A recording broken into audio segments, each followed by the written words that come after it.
दोस्तों आज हम आपको बताने वाले हैं जयचंद के बारे में, जिसको इतिहास में एक गद्दार और राष्ट्रद्रोही के रूप में जाना जाता है। आज भी उसका नाम एक गद्दार या राष्ट्रद्रोही का पर्याय है। कई बार जब गद्दारी की बात आती है तो जयचंद का नाम गद्दार के पर्याय के रूप में मुहावरे की तरह प्रयोग किया जाता है। वास्तव में अगर हम इतिहास के पन्नों को देखें तो ज्यादातर इतिहासकारों का ऐसा मानना है कि जयचंद ने पृथ्वीराज चौहान से बेमनस और दुश्मनी के चलते मोहम्मद गोरी की सैन्य सहायता कर पृथ्वीराज चौहान को युद्ध में हराने में बहुत बड़ी भूमिका निभाई थी, जो कि पहले मोहम्मद गोरी को 16 बार युद्ध में धूल चटा चुके थे। लेकिन जयचंद के कारण वह युद्ध में परास्त हो गए और दिल्ली सहित कई हिंदू शासित राज्यों पर मोहम्मद गोरी का कब्जा हो गया, जिसमें कन्नौज भी एक राज्य था जिसका शासक स्वयं जयचंद था। जैसा कि बाद में मोहम्मद गोरी ने जयचंद को भी युद्ध में मारकर कन्नौज को अपने अधीन कर लिया था और इस तरह लगभग पूरे भारत में मोहम्मद गोरी का आधिपत्य हो गया और भारत में मुगल शासन की शुरुआत यहीं से हुई थी। तो आइए विस्तार से जानते हैं जयचंद के बारे में। जयचंद 12वीं शताब्दी में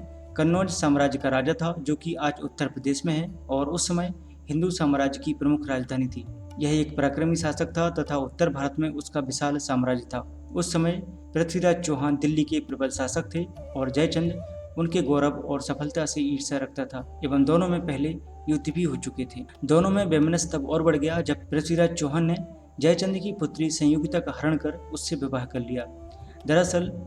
पृथ्वीराज चौहान और संयोगिता के बीच अटूट प्रेम था, लेकिन जयचंद पृथ्वीराज चौहान से बैर रखता था और उनकी सफलता से डरता था और वह अपनी पुत्री की शादी पृथ्वीराज चौहान से नहीं करना चाहता था और इसलिए जयचंद ने अपनी पुत्री संयोगिता के विवाह के लिए स्वयंवर रखा था एवं पृथ्वीराज चौहान से ईर्ष्या और अभिमान के चलते उनको आमंत्रण नहीं दिया था। लेकिन पृथ्वीराज चौहान ने स्वयंवर में जाकर संयोगिता का हरण कर लिया, जिससे जयचंद और पृथ्वीराज चौहान के बीच दुश्मनी और बढ़ गई और इस तरह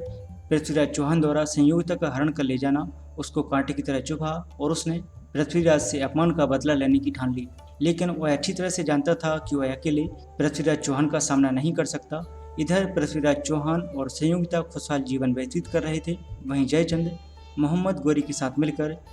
पृथ्वीराज चौहान को मारने की योजना बनाने लगा।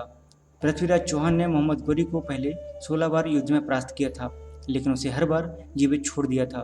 और इस तरह मोहम्मद गोरी ने अपनी हार का और जयचंद ने अपने अपमान का बदला लेने के लिए एक दूसरे से हाथ मिला लिया और इसके बाद मोहम्मद गोरी ने पृथ्वीराज चौहान पर आक्रमण कर दिया, जिसे जयचंद ने अपनी सैन्य सहायता प्रदान की और इस तरह मोहम्मद गोरी ने पृथ्वीराज चौहान को युद्ध में हराकर उन्हें बंदी बना लिया। बाद में देशद्रोही और गद्दार जयचंद का भी बहुत बुरा हाल हुआ। मोहम्मद गोरी ने उसे भी युद्ध में मारकर कन्नौज को अपने अधीन कर लिया और इस तरह मोहम्मद गोरी ने दिल्ली, कन्नौज, अजमेर, पंजाब सहित लगभग पूरे भारतवर्ष में अपना आधिपत्य जमा लिया और इस तरह लगभग पूरे भारत में मुगल शासन की नींव पड़ी और इस्लामी राज्य स्थापित हो गया। मोहम्मद गोरी ने बंधक बनाए गए पृथ्वीराज चौहान पर बहुत ही दुर्व्यवहार किया और अनेक अमानवीय यातनाएं दी। उनकी आंखों को गर्म सलाखों से जला दिया और अंततः वह उन्हें मारना चाहता था, लेकिन वह पृथ्वीराज चौहान को मारता इससे पहले पृथ्वीराज चौहान के मित्र और उनके राजकवि चंद्रबरदाई ने मोहम्मद गोरी से पृथ्वीराज चौहान से मिलने की इजाज़त मांगी और इजाज़त मिलने के बाद उन्होंने पृथ्वीराज चौहान से मिलकर मोहम्मद गोरी को मारने की योजना बनाई। दरअसल पृथ्वीराज चौहान शब्दभेदी बाण चलाना जानते थे और इस तरह कवि चंद्रबरदाई ने योजना के तहत मोहम्मद गोरी को पृथ्वीराज चौहान की इस खूबी के बारे में बताया और मोहम्मद गोरी ने पृथ्वीराज चौहान की इस खूबी के बारे में जानने के लिए इसका प्रदर्शन करने का आदेश दिया और प्रदर्शन के दौरान मौका मिलते ही कवि चंद्रबरदाई ने पृथ्वीराज चौहान को दोहे के माध्यम से मोहम्मद गोरी के बारे में बताया कि वह कितनी दूर है और कितनी ऊंचाई पर बैठा है और उसे मारने का संकेत दिया। वो दोहा है, 4 बांस 24 गज अंगुल अष्ट प्रमाण,